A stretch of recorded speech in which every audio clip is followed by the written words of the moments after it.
Wouldn't it be great if everyone worked in a place where they were happy and rewarded for their achievement? Well, joining us today is Andy Swann, the author of a new book called The Human Workplace. Swann is one of the top experts in the country, helping companies improve their working environments by changing the way folks communicate, think, and collaborate. Andy Swann, welcome. Hey, Elsa, how are you doing? I'm good. How are you? Good. Very well, thank you. Your hair looks great, by the way. Did you change it? I'm sorry, it's Swain? Your hair looks great, by the way. Oh, did you change it? I did. Thank you so much. Thank you so much. So tell me, why did you write The Human Workplace, and why is it relevant today? So many people want to love their job, and people don't go to work to not contribute. People want to be able to do their best work. Yet so many people get in the car every day and think, do I really want to be here? Yet at the same time, their bosses are pulling their hair out thinking, how can I help my people do better? How can I do more? And then we go home and we turn on the news every day and we hear about Me Too, Time's Up, we hear about inequality, we hear about bullying and harassment, all of these things. And it's just the realization that all of these things are coming together, and the time is now for a conversation around how we can enable great work to happen, because when people thrive, organizations thrive too. It's the common sense of business. Absolutely. So what's the most important lesson that you hope that people take away from the human workplace?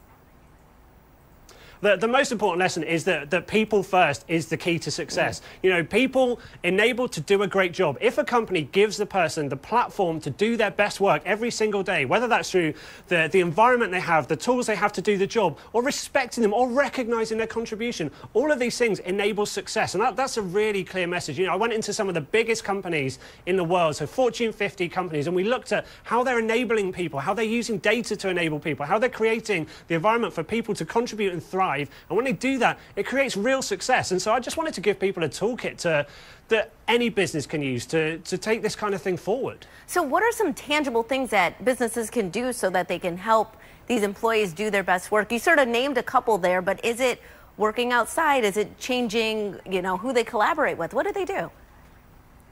So I think it is specific to every single company, and the Human Workplace gives people a framework. It's not a blueprint for your own company, because it recognizes that your company is the individual mix of that company's mission and the combination of people you have following that mission. So it's a framework. It's trust. It's making sure you have the right people in the right place doing the right things. And if you have the right people, trust them to do a great job. Give them the tools and the platform to do that job, and then get out of the way and unleash them to go and work in the best possible way for them individually and as teams. And the best people to know how they work best is the people themselves. The best people to know how to serve customers is the people serving the customers. Yeah, it's very straightforward, but it's just something that a lot of organizations need to work through, because over years we overcomplicate things and we overmanage and we overprocess things.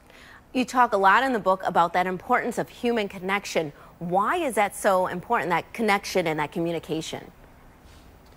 Absolutely. We live in the innovation age. We're always hearing this evolve or die kind of thing, and things move very quickly, and we need to keep connected with what our markets want and what our employees need and what the people around our organizations need. And the way to deliver that is through having ideas and through having conversations. That's a very human thing. And ideas come from perspectives, and perspectives come from combinations of people. And the more diverse your group of people that you're engaging in a conversation, the more likely you are to have a more interesting idea.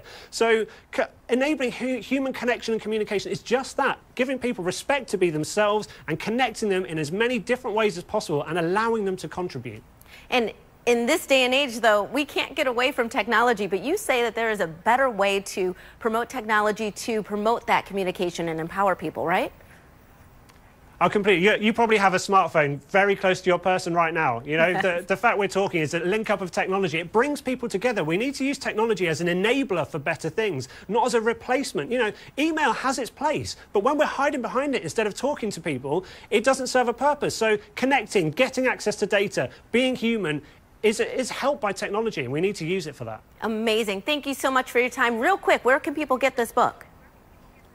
My website, andyswann.co, with 2 N's in Swan, is a very good place to start. Wonderful. Thank you so much for your time, Andy Swann, and we will be right back with more Midday Maryland right after the break.